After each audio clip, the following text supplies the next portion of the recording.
Souviens-toi. Souviens-toi de ces enfants dont la jeunesse se déroule dans la peur, la haine et la mort. Souviens-toi de ces femmes traitées comme des moins que rien, condamnées à obéir aux ordres et qui ne voient que de la barbarie. Souviens-toi de ces hommes forcés à travailler et dont la seule issue est la mort. Souviens-toi de tous ces gens, de toutes ces familles qui n'ont pu trouver la paix, de ces actes incompatibles à la civilisation et qui ont décimé des vies et marqué des descendances. Souviens-toi de ces hommes, de ces femmes, qui se sont engagés contre l'ennemi pour défendre la démocratie. Souviens-toi de l'absence des droits, des libertés. Souviens-toi de l'absence de nourriture. Souviens-toi qu'un jour, un camp du nom de Mauthausen est sorti de terre et que toutes les personnes qui y sont entrées, seule une poignée en est sortie. Souviens-toi.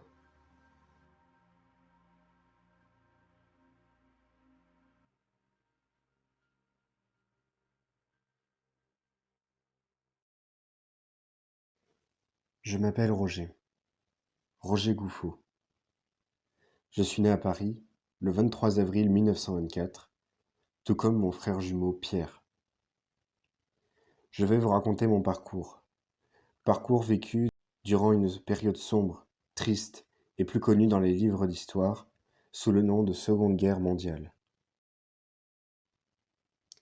Je grandis avec Clovis Gouffaut, mon père, Marie-Rose Lefebvre, ma mère, et mon frère, dans le 19e arrondissement de Paris.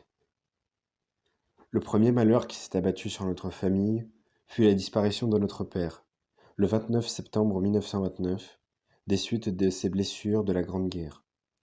Il a été déclaré mort pour la France et on nous a reconnus pupilles de la nation en 1931. Depuis, la vie a continué et durant les années 30, j'ai obtenu mon CAP de modeleur sur bois.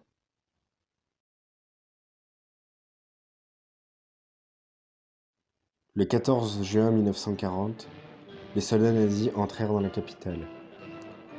Nous assistions impuissants à cette parade militaire des plus honteuses pour la France.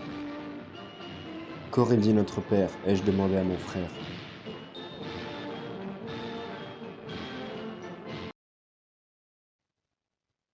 Quelques jours plus tard, face à l'arrivée des troupes allemandes dans le pays, le maréchal Pétain, grand héros de la Première Guerre mondiale pour les Français, prit la parole à la radio pour annoncer qu'il allait prendre le pouvoir et appela à cesser le combat contre l'occupant. Mais, le lendemain, un général français, Charles de Gaulle, basé à Londres, en Angleterre, prononça à son tour un discours à la radio. L'honneur, le bon sens, l'intérêt supérieur de la patrie commandent à tous les Français libres de continuer le combat là où ils seront et comme ils pourront.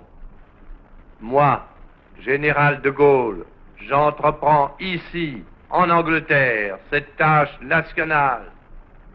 J'invite tous les militaires français des armées de terre, de mer et de l'air.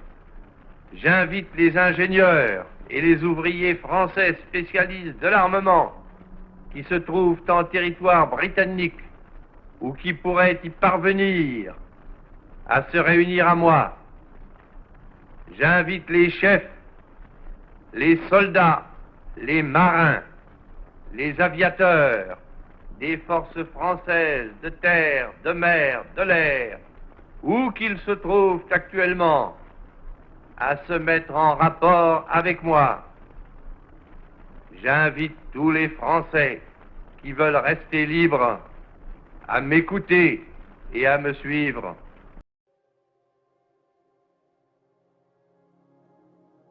La résistance en Angleterre, dans les colonies et en métropole, commença à s'organiser par des distributions de tracts clandestins, de placardages d'affiches ou encore des sabotages de chemins de fer, et ce malgré la fin de la Troisième République et le début du régime de Vichy, le 10 juillet 1940.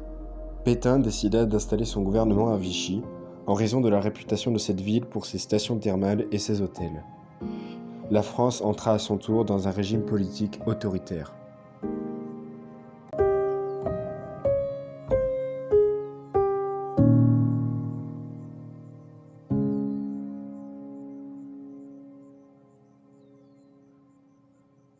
En juillet 1941, j'ai demandé à Roger Pinson, ami et moniteur de gymnastique, d'intégrer le groupe des FTP, francs-tireurs partisans, sous le pseudonyme de Léon. Travaillant chez Citroën, je profitais de mon poste de fabrication de matériel pour récupérer des outils destinés à faire sauter les chemins de fer. Je ne me souciais pas des conséquences et des sanctions qui me seraient affligées pour mes actes. Le 13 décembre 1942, des policiers m'ont interpellé, alors que je me rendais chez mon ami Roger Pinson. Le local des FTP fut perquisitionné et la police a saisi tout notre matériel comprenant entre autres de la mitraille, des pièces détachées pour confectionner des grenades, des charges de poudre noire, des cartouches, des pistolets et autres. Après, on m'emmena au sein des brigades spéciales à la préfecture de police pour m'interroger. On me frappa à plusieurs reprises. Pour mettre fin à ce supplice, je leur ai déclaré que j'avais fabriqué une vingtaine de boîtes métalliques et que des charges explosives avaient été placées par les FTP. Le 24 décembre, j'appris que ma mère et mon frère ont été eux aussi arrêtés, tandis qu'un tribunal militaire allemand s'occupait de mon jugement. Ce tribunal me classa nuit et brouillard, et m'a condamné à mort au Mont Valérien, au lieu où étaient fusillés les résistants. Finalement, j'ai été transféré dans un convoi avec 11 détenus, à destination du camp de torture de Neubrunn, en Allemagne. C'était le 23 août 1943. Une fois arrivés à ce camp, les soldats SS se chargèrent de tuer 4 des détenus. Épargné, on m'emmena avec le reste des prisonniers vers un camp de concentration en Autriche, Mauthausen.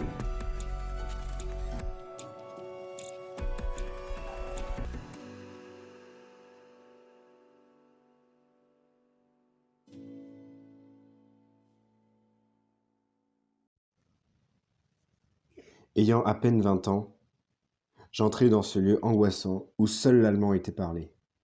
Les soldats SS nous ont ordonné de nous dénuder et nous ont conduits auprès du freezer.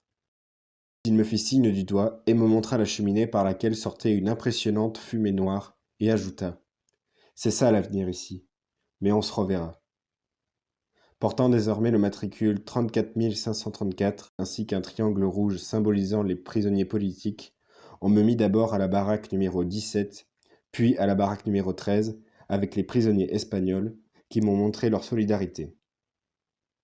Ces derniers m'ont expliqué que j'allais travailler dans une carrière de pierre en tant que mineur. Une fois, je vis un homme qui, épuisé par le poids des pierres portées, dut s'arrêter, mais fut aussitôt mitraillé par une sentinelle.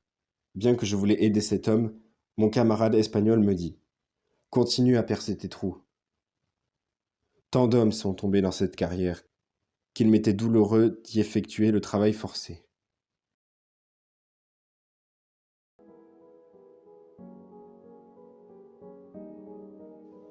T'es foutu. Telle était la phrase que je me répétais. Voulant en finir, je pris un couteau qui nous servait à couper du pain et je me fis saigner au niveau de la veine à ma main droite.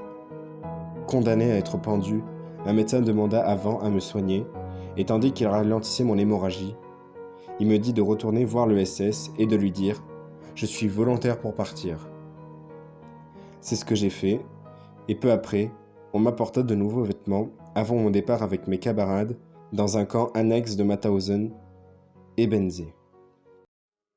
Là-bas, on me donna de nouvelles tâches comme pelleter la neige durant 1 mois et demi, assister un docteur, creuser un tunnel et créer un jeu d'échecs d'une 60aine de pièces à l'approche de Noël.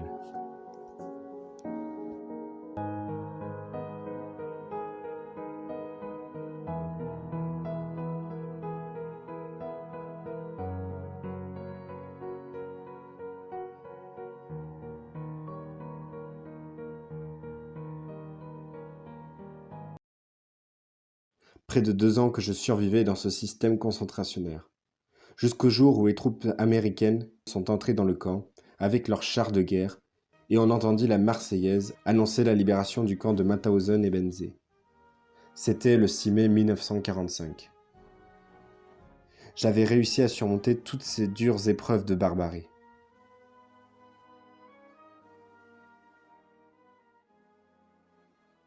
Ramené à Paris à la fin du mois de mai, c'est avec un ami yougoslave que je retrouvais ma mère et mon frère. Tant de temps s'est écoulé depuis la dernière fois.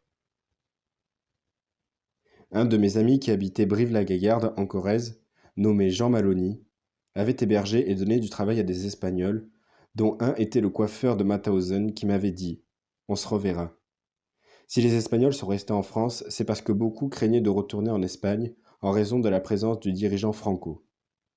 Je me rendis aussitôt à Brive-la-Gaillarde pour retrouver mes compagnons espagnols et m'y installer à partir du 15 juin 1947. N'oubliant pas pour autant mon passé dans les camps, je me rendis au moins 2 fois par an à Mauthausen, et j'ai depuis 1945 fait plus de 90 pèlerinages. Mon combat pour la mémoire, le souvenir, a continué, et je suis allé témoigner auprès de jeunes, comme ici en 2005 au lycée Bahuet à Brive. Les jeunes doivent savoir ce qui s'est passé, et cette transmission de la mémoire est leur héritage le plus important, et contribue dans leur chemin vers la citoyenneté.